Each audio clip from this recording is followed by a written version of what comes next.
प्रायश्चित्त काळातील पहिला रविवार वर्ष दुसरे. ख्रिस्ता ठाई माझ्या प्रिय बंधूंनो आणि भगिनींनो, मोह, डिस्ट्रॅक्शन्स, टेम्पटेशन्स प्रत्येक माणसाच्या जीवनामध्ये येत असतात. पृथ्वीवरील कोणत्याही माणसाचा त्याला अपवाद नाही. हे मोह व्यवस्थित हाताळले गेले नाहीत, हे मोह आपण अवॉइड केले नाहीत तर ते आपलं जीवन उद्ध्वस्त करू शकतात, आपल्याला रसातळाला नेऊ शकतात.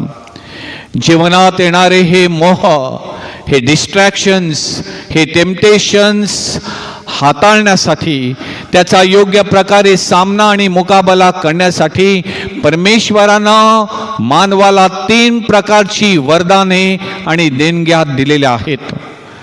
पहिली देणगी परमेश्वराचा ईश्वरी आत्मा, the gift of the Holy spirit. दुसरं सत्सक विवेक बुद्धी, knowledge and the gift of wisdom. आणि माणसाला मिळालेलं व्यक्ती स्वातंत्र्य, द गिफ्ट ऑफ फ्रीडम.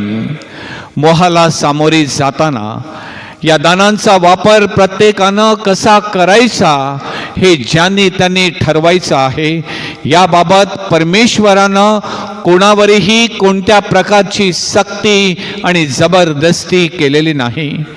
याबाबत प्रिय बंधूंनो आणि भगिनींनो, समाजामध्ये आपल्याला 2 प्रकारची माणसं आढळतात. जीवनातील या मोहांना, या वासनांना, या लोभांना सामोरे जाताना आपल्यामधील काही जण आपल्यामधील ही सत्सक विवेकबुद्धी जागृत ठेवून चांगलं काय वाईट काय याच्यामधील भेद जाणून त्यामध्ये तफावत करून पवित्र आत्म्याच्या ईश्वरी कृपेच्या सहाय्यानं, सामर्थ्यानं आणि प्रेरणेनं आपल्याला मिळालेल्या स्वातंत्र्याचा योग्य प्रकारे वापर करून प्रार्थनेच्या जोरावर आणि आध्यात्मिक बळावर स्वतःला मोहापासून दूर ठेवण्यास, या मोहावरती विजय मिळविण्यास आपण यशस्वी होऊ शकतो.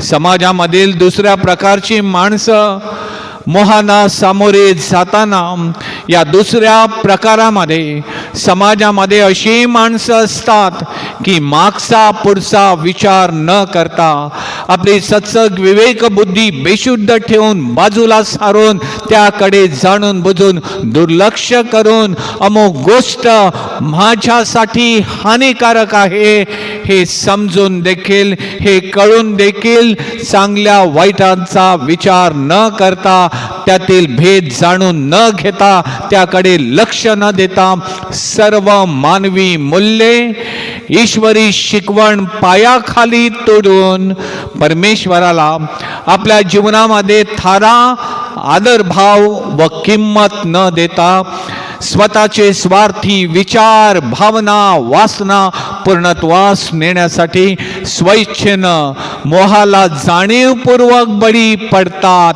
वाईट मार्गाची निवड करतात. अशा ही स्वभावाची आणि वर्तणुकीची आणि वृत्तीची माणसं आपल्याला पाहावयास मिळतात.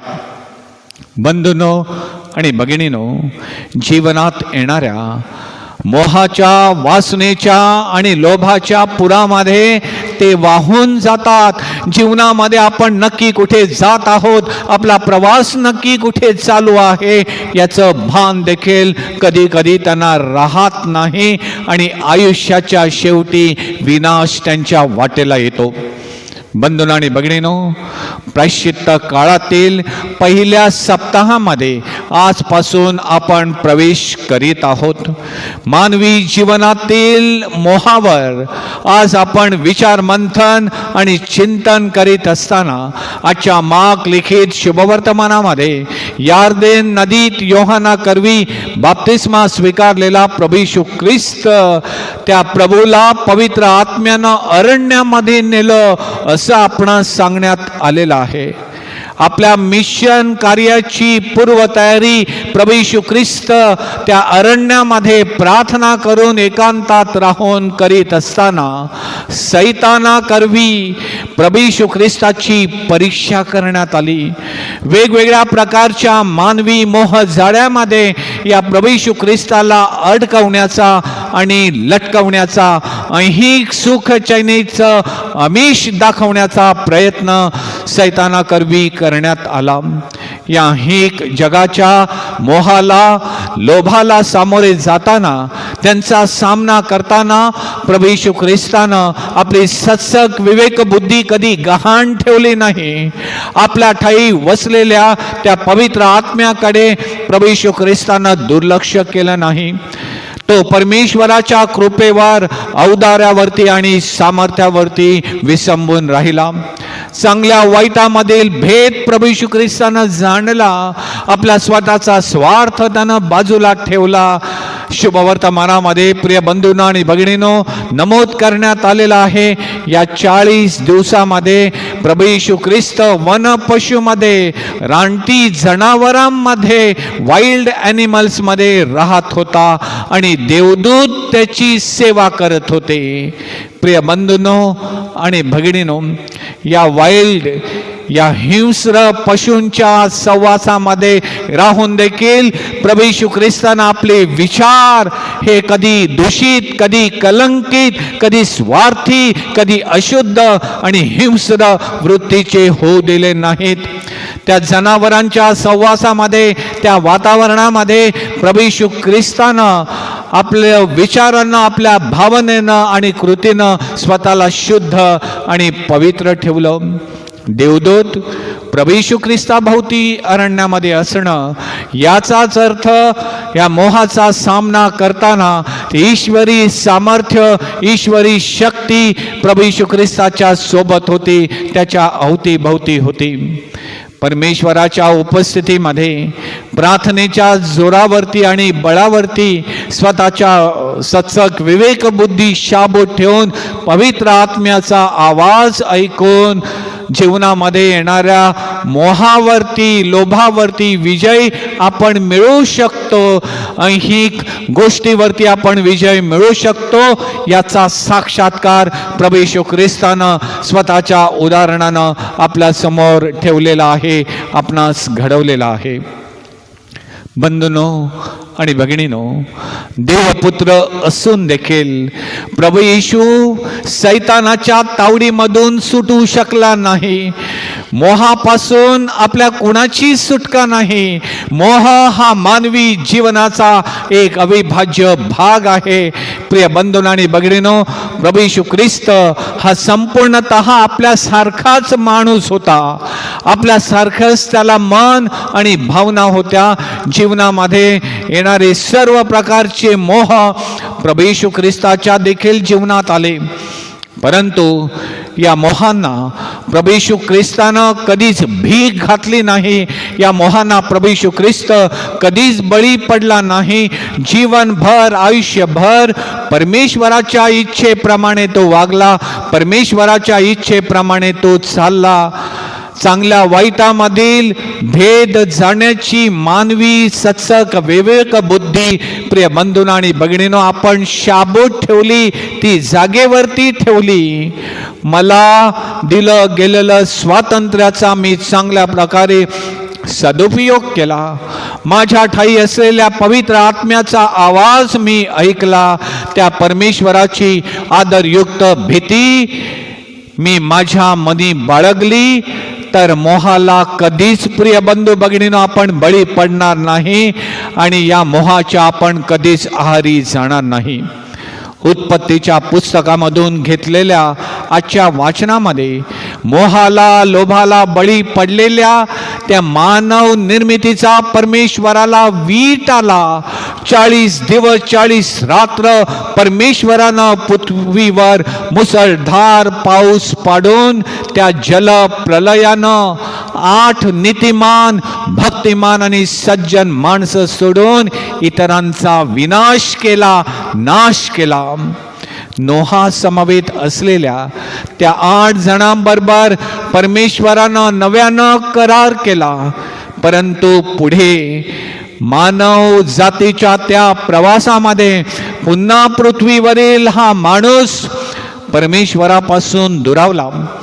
अनैतिकतेचं जीवन जगू लागला, मोहाच्या आहारी गेला.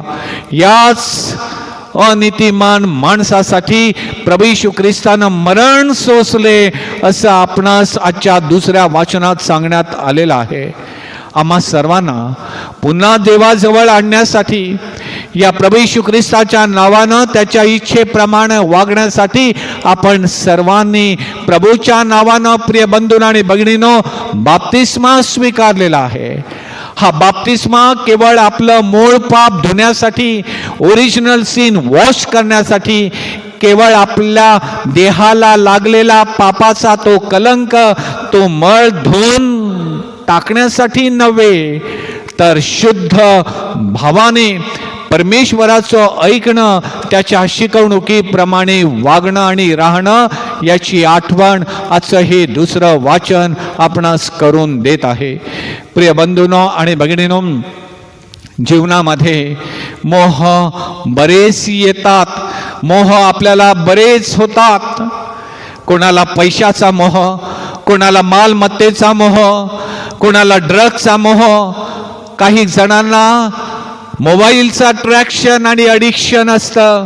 विवाह बाह्य अनैतिक संबंध, एक्स्ट्रा मॅरिटल अफेअर्स, अधिकाराचा आणि सत्तेचा मोह. प्रिय बंधूंनो आणि भगिनींनो, कळत न कळत आपणही या मोहाला बळी पडलेलो आहोत. परमेश्वराच्या इच्छेविरुद्ध, परमेश्वराच्या आज्ञेविरुद्ध आपण आचरण करून आपलं हे शरीर रूपी मंदिर आपण भ्रष्ट केलेलं आहे. बंधूंनो आणि भगिनींनो, जीवनात येणाऱ्या मोहांना, या लोभांना, या वासनांना बळी पडून त्यांच्या आहारी जाऊन आपण आपल्या स्वार्थी आणि लोभी मनाचे, आपल्या कपटी हृदयाचे, आपल्या विकृत स्वभावाचे आणि वासनेच्या आहारी गेलेल्या शरीराचे चोचले आपण पुरवलेले आहेत, लाड केलेले आहेत, त्याला भीक घातलेले आहे.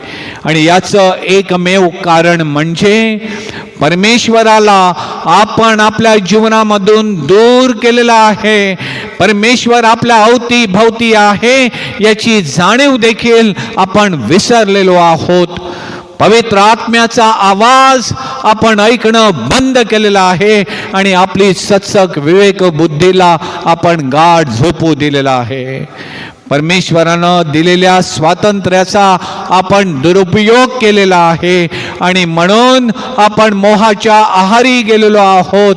पापांच्या मोहजळ्यामध्ये आपण अडकलेले आहोत. आजच्या शुभवर्तमानामध्ये प्रभू येशू ख्रिस्त आपणास सांगतो, काळाची पूर्णता झाली आहे, देवाचे राज्य जवळ आले आहे. पश्चाताप करा, सुवातेवर विश्वास ठेवा. होय प्रिय बंधूंनो आणि भगिनींनो, स्वतःच्या बळावर, स्वतःच्या इच्छाशक्तीवर विसंबून आपण स्वतःहून जीवनात येणाऱ्या या मोहांचा, या लोभांचा मुकाबला आणि सामना एकटे करू शकत नाहीत. कारण आपण परमेश्वराविना, त्या पवित्र आत्म्याच्या सहाय्याविना आपण दुर्बळ आहोत, आपण अशक्त आहोत, आपण कमकुवत आहोत, आपण वीक आहोत. ईश्वरी प्रेरणेनं आणि सामर्थ्यानं व त्याच्या सहकार्यानं आपण आपल्या मोहावर, लोभावरती, भावनावरती, वासनावरती संयम आणू शकतो, त्या काबूत ठेवू शकतो, त्यांना आपल्या नियंत्रणाखाली ठेवू शकतो. परमेश्वराविना आपण अपूर्ण आहोत. प्रायश्चित्त काळातील या 40 दिवसांच्या प्रवासामध्ये, जीवनामधील या मोहांना सामोरे जाताना, हे मोह हाताळताना, आपण या मोहांना नाही म्हणताना जीवनाच्या या अरण्यामध्ये आपल्या सोबत, आपल्या सहवासामध्ये रानटी, हिंस्र आणि वाईल्ड जनावरं एका बाजूला आहेत आणि दुसऱ्या बाजूला परमेश्वराचे देवदूत आपल्या सोबत आहेत. कोणासोबत जायचं, कोणासोबत राहायचं, स्वतःसाठी नक्की काय निवडायचं, हे सर्वस्वी आपल्या हातात आहे. आपण परमेश्वराचं सहाय्य घेतलं, आपण परमेश्वराच्या पवित्र आत्म्याचा आवाज ऐकला, आपल्याला मिळालेल्या स्वातंत्र्याचा आपण योग्य प्रकारे वापर केला तर पापांच्या या मोह जाळ्यामधून आपण स्वतःला सोडवण्यास आणि मुक्त करण्यास समर्थ आहोत. आमेन.